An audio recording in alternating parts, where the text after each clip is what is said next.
Oh wow! क्या बना यार, आज तो कुछ रिजल्ट वगैरह कुछ डिफरेंट आया है, कुछ ना कुछ तो नया हुआ होगा।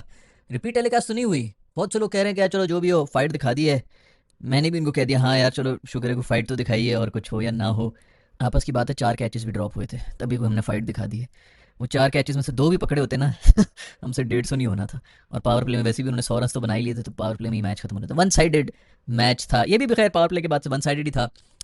नहीं है यार, हमें है ही नहीं, पेपर के ऊपर तो हम है ही नहीं, वो इतने खुश हो रहे हैं। मुझे ये बताओ यार, बाबर को हमने हटाया था कि 120 स्ट्राइक रेट के ऊपर बैटिंग कर रहा होता है। साहिबजादा बहुत हीरो बने हुए हैं इस वक्त हमारे, जो हैं वो पूरे पाकिस्तान के सबसे मशहूर प्लेयर बन चुके हैं साहिबजादा फरहान। सेलिब्रेशन के बाद, सेलिब्रेशन बहुत अच्छी थी वैसे, उसके बारे में बाद में आराम से बात करूंगा। लेकिन स्ट्राइक रेट तो उनकी भी कोई 120 की ही थी। साइम भाई भी बहुत हीरो बने हुए थे, वो भी कोई 120 की स्ट्राइक रेट पे थे। और सलमान जो है वो भी कोई इसी तरह इतनी कोई उनकी स्ट्राइक रेट थी। बीच में नवाज भाई तो माशाल्लाह कोई 100 के ऊपर भी चल रहे थे। आई डोंट नो किसको हमने इनको निकाला क्यों था, किन चक्करों में हमने निकाला था बाबर को निकाला था। अगर इसलिए निकाला है कि उसके निकालने की वजह से जो है वो शाहीन साहब का मूड अच्छा हो गया है, अब वो बॉलिंग में ज़रा जोर लगाना शुरू हो गया, अगर ये रीज़न था तो ये तो फिर गलत रीज़न है ना, क्योंकि शाहीन रूफ़ी ये एक ग्रुप था और ये बाबर रिजवान जो है ये एक ग्रुप था, तो किसी एक ग्रुप का जो है वो फिर निकलना बनता ही था इन दोनों में से। तो अगर तो ये रीज़न था कि जी शाहीन साहब का मूड नहीं बन रहा, तो मेरा ख्याल में वो है, वरना अभी मुझे तो कुछ समझ नहीं आ रही किस किस्म के हमारे जो बैटर हैं वो आए हैं। अभी वो उसको निकाल दिया हमने आज, जो दूसरा जो है कल की वैसे जो हमने वीडियो के अंदर प्रिडिक्शन की थी, मतलब खबर नहीं थी, प्रिडिक्शन सुनी थी खैर कि ये निकलेगा वो निकल रहा है, तो वो वाकई हो गया, उसी तरह निकल गया। हुसैन तलत को डाला हुआ था, जिन्होंने भी आके जो है वराना बॉल 100 की स्ट्राइक रेट भी मेरे ख्याल में खेला है। वहाँ पर ही हार गए थे हम, ये जो मिडिल ओवर्स के अंदर आके हमने ऐसे स्टार्ट के बाद 10 ओवर के अंदर तकरीबन आपके 91 रन हैं। और मैं तो ये कहा इसके बाद जो है मैं लिटरली, मैंने अपने आसपास जो बैठे हुए थे मैंने ये कहा, मैंने कहा हर ओवर में एक भी आउट हो रहा है तो कोई फर्क नहीं पड़ता, आपको जो है वो कम से कम 200 की तरफ जाना चाहिए।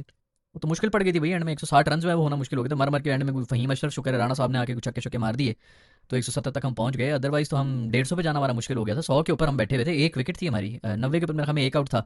वहीं के ऊपर वो जो जितनी मिडिल ऑर्डर्स होते हैं उधर आके हमने जो है दोबारा से फिर अपना गंद कर दिया, बुमरे को मार दिया जो सबसे मुश्किल उनका बॉलर था।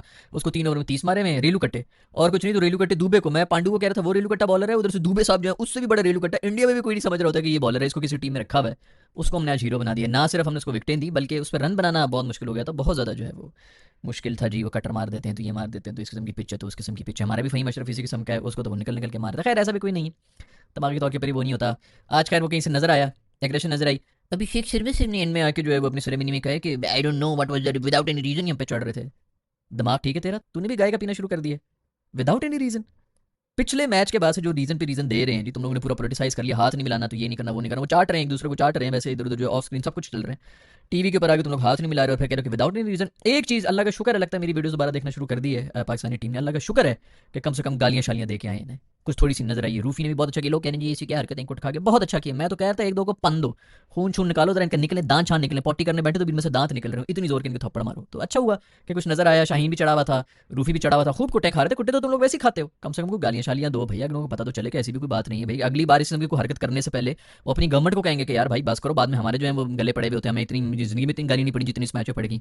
दूसरा, इनको कहाँ आदत है गालियां खाने की, आईपीएल की वजह से गोरे जो है वो तो वैसे भी इनकी टीसी करना शुरू हो गए हैं, उसके अलावा कोई क्रिकेट ही नहीं होता, आपस में ही कर रहे होते हैं जो भी कर रहे होते हैं। तो स्लेजिंग व्लेजिंग की तो आदत है, एक सिर्फ पाकिस्तान ही है, तुम लोगों को कौन सा उधर जाके आईपीएल के कॉन्ट्रैक्ट मिलने, दो रच के गालियां दो और कुछ नहीं दो, तो गालियां तो दो ना भाई।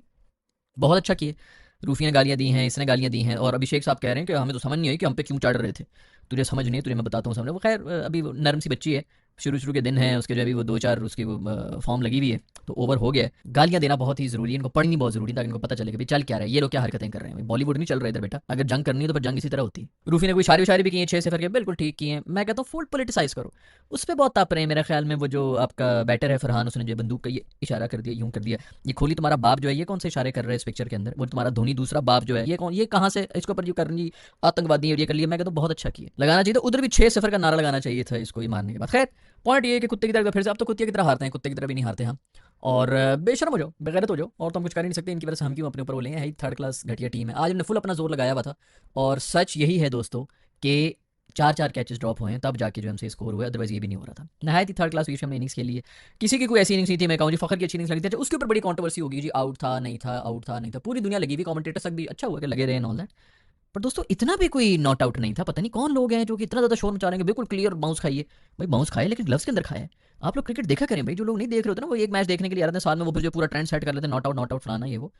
भाई ठीक है, कोई इतना कंक्लूसिव नहीं था, लेकिन कोई इतना वो भी नहीं था कि बाउंस खा के गया। मैं यहाँ पे सच बोलने के बैठ, मैं भी कह रहा हूँ गालियां दो, मैं ये भी कह रहा हूँ कि मेरा ख्याल में ये आउट भी था। कोई ऐसी वो नहीं है भाई, ग्लव्स के अंदर इसी तरह होता है, पूरी दुनिया के रूल यही है कि अगर इस तरह भी हो, इवन अगर आपकी 2 उंगलियों के बीच में से बॉल जो है वो जमीन के ऊपर लग भी रही हो, लग भी रही हो ज़मीन के ऊपर, रगड़ भी खा रही हो, लेकिन हाथ आपने अगर इस तरह डाला हुआ है और नीचे से उंगलियां आपने दी हुई हैं तो उसके ऊपर आउट होता है। और ये पिछले साल में हमें 4 दफ़ा हो गया। इस तरह अगर हाथ जा रहा है और आपने बॉल पकड़ ली तो उसके ऊपर आउट दिया जाता है। अगर ऊपर से आपने उंगलियां रखी हुई हैं और बॉल रगड़ रही हो तब आउट नहीं देते हैं। तो वो मेरा तो नहीं ख्याल है कोई ऐसा बाउंस है। बाउंस उसने खाया है लेकिन ग्लव्स के अंदर खाया है, या अगर नहीं भी खाया, हाँ एक बात है, एक पॉइंट है जिसके ऊपर मैं एग्री करता हूँ कि यार आपके पास अगर कंक्लूसिव कोई एविडेंस नहीं था तो फिर जो है बेनिफिट जाना चाहिए था। हाँ दूसरा एंगल वैंगल देखने चाहिए थे, साइड एंगल से बेसिकली ज़्यादा पता चला, सामने से कोई पता नहीं चल रहा था। वैसे सामने से अगर मैं देखूँ तो बड़ी हद तक यही लग रहा था कि ग्लव्स की वो जो बीच में उनकी वैसे भी वेब होती है, ये जो इनकी होती है वो थोड़ी सी वैसे भी आगे होती है, उंगलियों से भी लंबा होता है जो इनका ग्लव होता है कीपर्स वाला।